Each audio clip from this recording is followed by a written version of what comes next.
Olá, sejam todos bem-vindos a mais um podcast do ITP Tendências Inspiradoras, e é uma realização do Instituto de Tecnologia e Pesquisa ITP do Grupo Tiradentes, que faz parte do ecossistema Tiradentes. E neste episódio nós temos o tema CIF-SUS, software. Nós vamos entender, e quem vai explicar isso é a professora Edna Cândido, que é professora da Universidade de Tiradentes e pesquisadora do Instituto de Tecnologia e Pesquisa. Seja muito bem-vinda. Obrigada. Mas, na verdade, quem vai dar as boas-vindas oficiais é o nosso diretor-presidente do ITP, Paulo Doirado, por favor. Então, professora, muito obrigado por sua presença, é muito enriquecedora.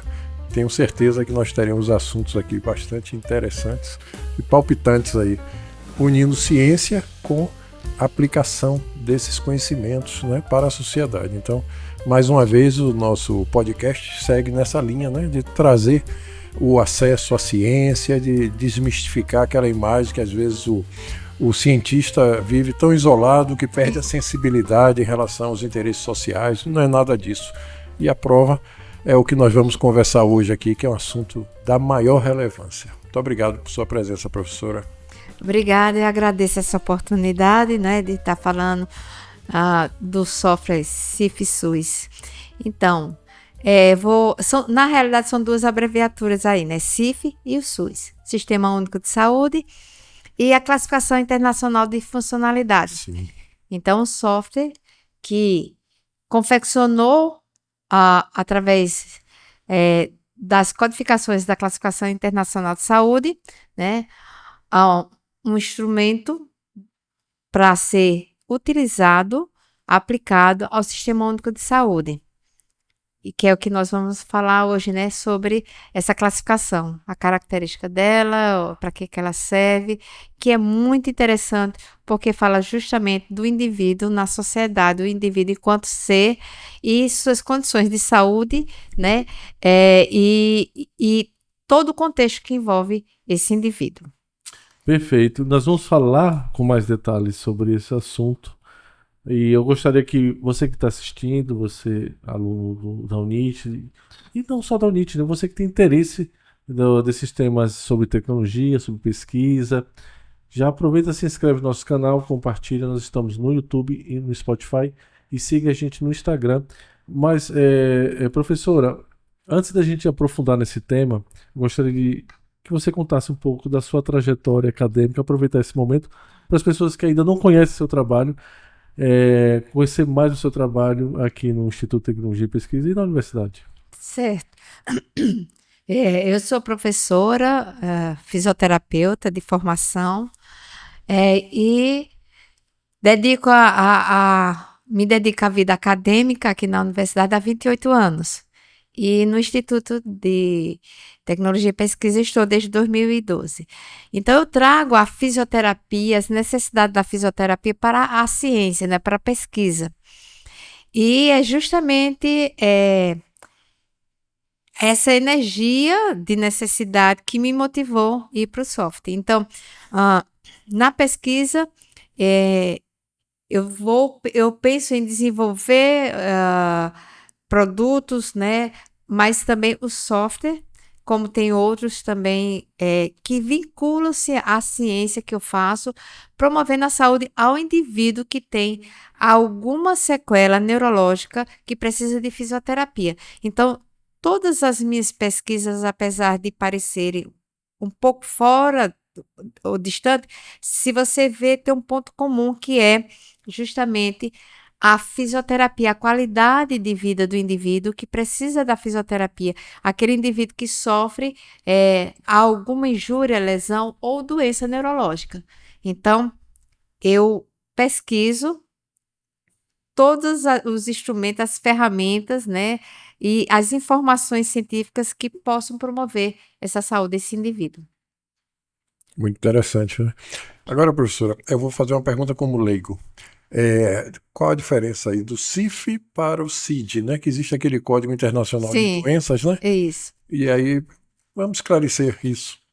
Então, O CID, como o senhor mesmo falou, é uma classificação de doenças, Certo, né? E assim nós trabalhamos durante muitos anos. certo. Então, eu já tenho um tempinho de formada e o olhar da gente era clínico para o indivíduo. A CIF, né, desde 2002, Certo. que é uma classificação que é divulgada, é incentivada pela Organização Mundial de Saúde, ela se propõe além da clínica.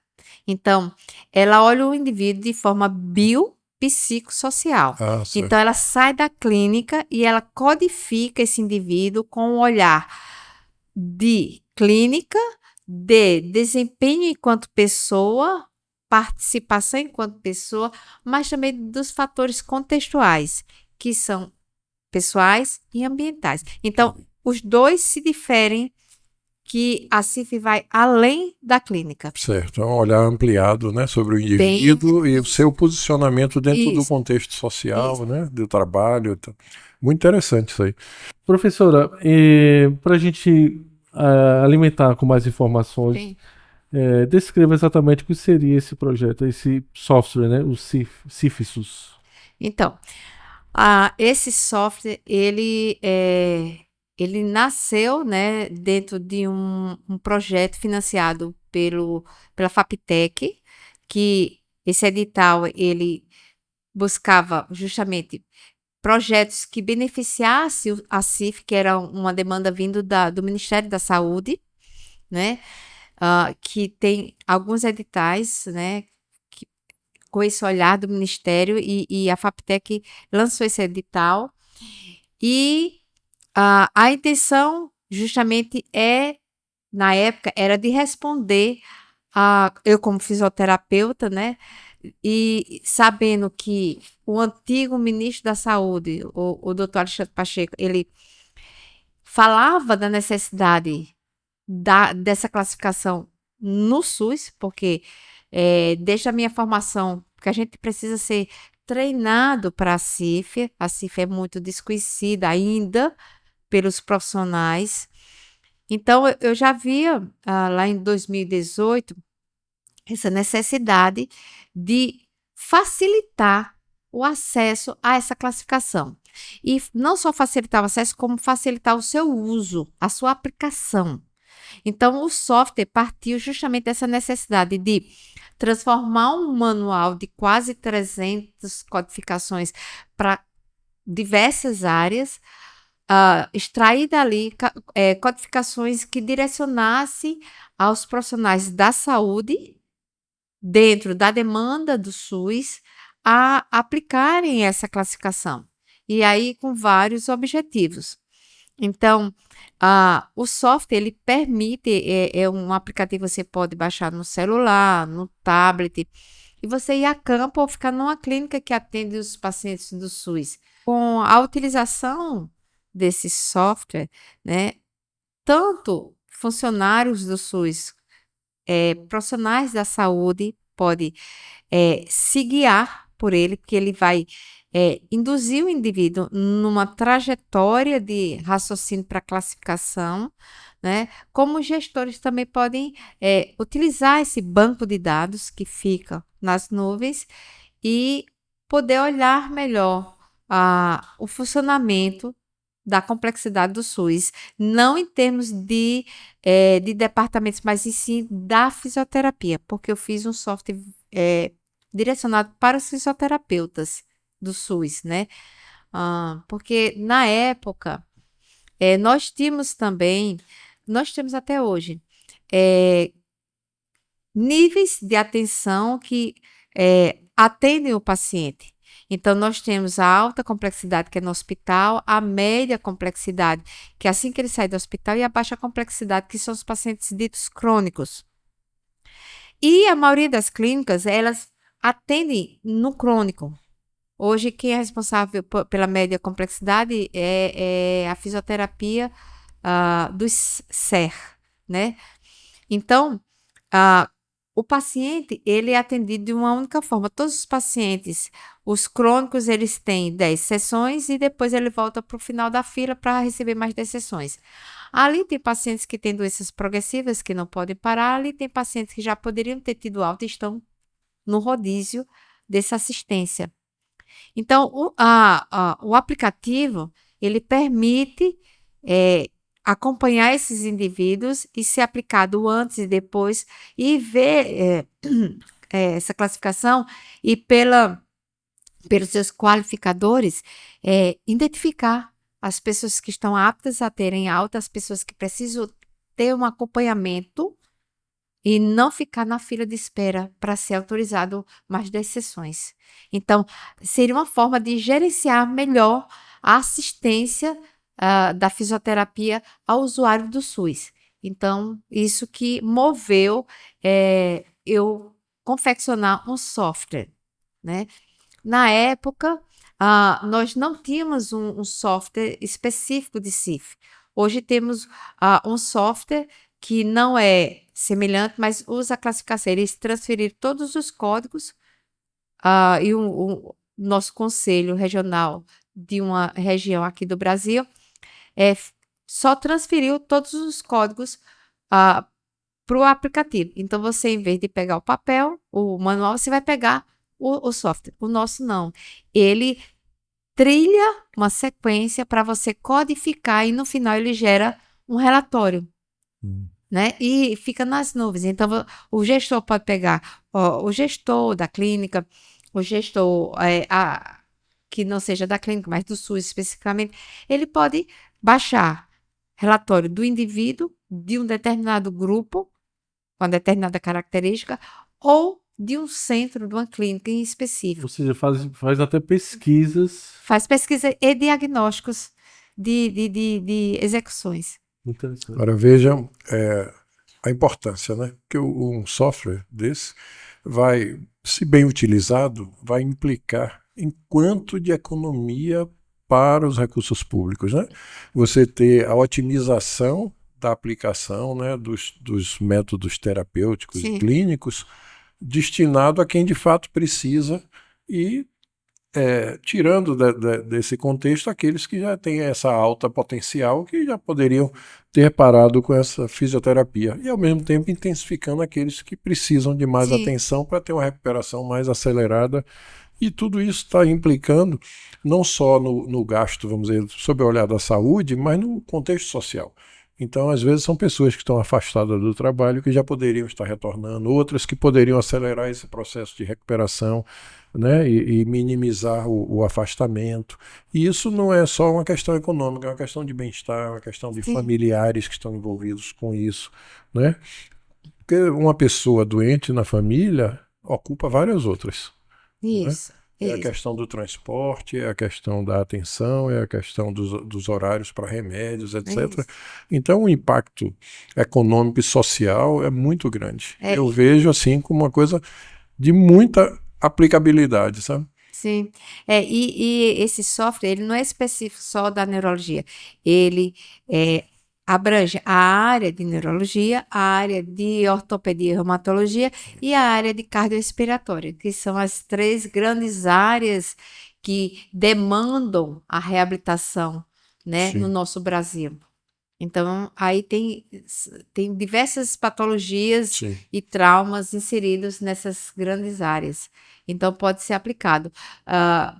Pode ser utilizado esse software por um médico, por um enfermeiro, por um fisioterapeuta. Mas é da fisioterapia? Mas as áreas, pode ser um ortopedista e aplicar. Pode ser um enfermeiro e aplicar também. Sim. Então, apesar de ser direcionado nessas grandes áreas, os profissionais da fisioterapia, da fonoaudiologia, se for olhar a parte motora, sim, mas a parte da fala, não. Que eles são da fala. Mas o terapeuta ocupacional pode utilizar do software, sim, né? E, como eu falei, os demais profissionais da saúde. Então, a classificação internacional de funcionalidade, ela pode ser aplicada por qualquer profissional, não só da saúde. Então, tem codificação lá, inclusive, para arquitetos, para advogados, psicólogos. Então, é bem ampla, porque vê o indivíduo na sua condição de saúde, né? Então, identifica até o indivíduo sadio. Eu já emiti um relatório dizendo que o paciente estava sadio, né? Então, assim, é muito amplo. E vê o indivíduo na sua integralidade. Não é uma coisa clínica, né? Então, quando você vê que o indivíduo ele tem um contexto religioso que está impedindo uma melhora, ou que, de repente, ele não acessa um determinado serviço, isso também vai implicar e pode ser identificado pelo software. Perfeito. Professora, em qual etapa está esse projeto? O software chegou a ser desenvolvido, testado? Ele foi desenvolvido, né? Ele foi parte de uma tese de doutoramento, né? E de um mestrado. Então, na época, a doutoranda Fabiana Falcão e a mestranda Liliane Almeida, elas aplicaram, avaliando 2 comunidades quilombolas, e foi uma forma de validar o aplicativo, né? Então, ele foi construído, foi validado, né? E, como de praxe, a gente responde a FAPTEC, um relatório técnico, né, dos resultados. E esse relatório ele foi passado para o Ministério da Saúde, que foi quem, né, promoveu o fomento da pesquisa. E ele se encontra, né, foi registrado aqui no Instituto o aplicativo, mas já foi feita a transferência dele para o Ministério da Saúde, né? Daí em diante, eu não sei mais informar em que momento se encontra. Faz algum tempo, porque eu terminei, foi na época da pandemia, né? As alunas fizeram essa validação na comunidade quilombola em plena pandemia, e eu acredito que em 2021 nós concluímos. Então, já foi passar todas as informações para a FAPTEC e o PPSUS e o Ministério da Saúde. Então, Ministério da Saúde, atenção, porque são produtos desenvolvidos, né, a partir da ciência, da tecnologia, inclusive com recursos públicos que estão disponibilizados hoje para trazer um ganho para toda a sociedade e muito particularmente para o próprio Ministério, né? Então, acho que é uma mensagem importante aqui que deixamos, né? Porque as coisas estão aí disponibilizadas, né? E é um trabalho de ciência, é um trabalho sério, um trabalho profundo, um trabalho de muitos anos de pesquisa e que traz toda uma experiência de vida da nossa professora, de sua equipe, que conseguiu gerar esse produto. Então, agora está faltando, sei lá, botar na loja lá do iOS ou do Android, né? E disponibilizar isso e fazer funcionar de fato. Professora, eu acho que foi falado um pouco sobre as vantagens. Eu acho que é até interessante, Paulo, pelo que entendi, é que o aplicativo tem indicadores, né? Você pode fazer relatórios, isso torna uma ferramenta muito, muito interessante. Sim. E também que pode abranger não só esse setor de fisioterapia, mas outros setores, então, da saúde, né? Gostaria de citar quem fez parte da equipe de produção desse software. Então, quem ficou à frente, né, foi, na época, que hoje já é doutora, né, a Fabiana Falcão. Como eu falei anteriormente, ela, porque tem uma equipe de desenvolvedores e ela não desenvolveu, ela aplicou na comunidade para validar, né? Teve a mestranda, né, a enfermeira, Fabiana é fisioterapeuta, e a enfermeira Liliane Santos, né, Almeida Santos, que aplicou com um outro olhar. Então, uma fisioterapeuta e uma enfermeira aplicaram o software, validando nas 2 comunidades quilombolas, uma urbana e uma outra rural. Depois foi feita a devolutiva desses resultados dessas comunidades, que isso é importante de ser dito.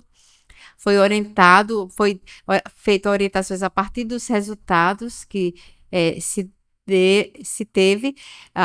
Claro que a tese não foi só a validação do software, foi mais avaliações cinético-funcionais dos quilombolas, né? Mas elas aplicaram o software e junto com elas tiveram 6 alunos de iniciação científica que posteriormente essas pesquisas, esses braços de pesquisa se tornaram trabalhos de conclusão de curso desses alunos de iniciação científica. Então envolveu graduandos, mestranda e doutoranda, vinculado ao desenvolvimento do aplicativo.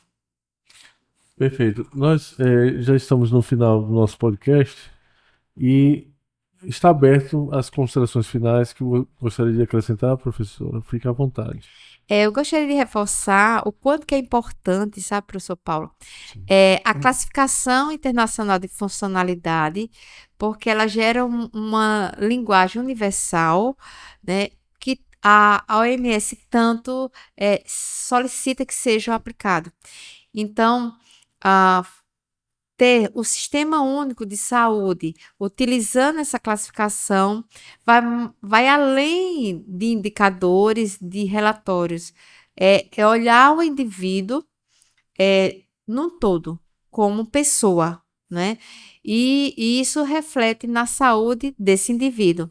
Então, você ter o indicador maior, que é a funcionalidade, que é muito mais do que função, é funcionalidade, é ver esse indivíduo na íntegra, né? E o SUS tendo essa possibilidade de aplicá-lo, seria uma coisa muito interessante. E quem ganharia seria o sistema, mas principalmente o usuário do Sistema Único de Saúde, né? Já que ele preconiza a não sai. A integralidade. Integralidade, desculpa. E um indivíduo num todo. Então, eu reforço aqui a importância desse aplicativo dentro do SUS. Muito obrigado, está registrado. Por favor, Paulo, as considerações. Eu aprendi sobre a questão do CIF, né? Porque para mim realmente soou como uma novidade. Eu conhecia o CID, né? E acho que essa visão, ela é realmente uma visão de um propósito bastante sério, bastante rico, porque é a gente sair de olhar para a doença para olhar para o doente, né? Ganhar outro nível, inclusive de humanidade na relação do clínico com o paciente, né? Então eu penso que é um caminho que a gente deve incentivar muito para que aconteça, porque por trás disso são as pessoas, é a qualidade de vida, é a humanização das relações. Então eu fico muito feliz de ouvir essa história e aprender tanto aqui hoje, né? Professora, muitíssimo obrigado, viu? O ITP está à disposição para que a gente possa continuar sempre desenvolvendo coisas tão interessantes e bonitas para a sociedade. Eu que agradeço a vocês a oportunidade de estar aqui falando um pouquinho sobre. Muito obrigado. E você pode continuar nos acompanhando tanto no YouTube como no Spotify e siga o ITP no Instagram. Até o próximo podcast.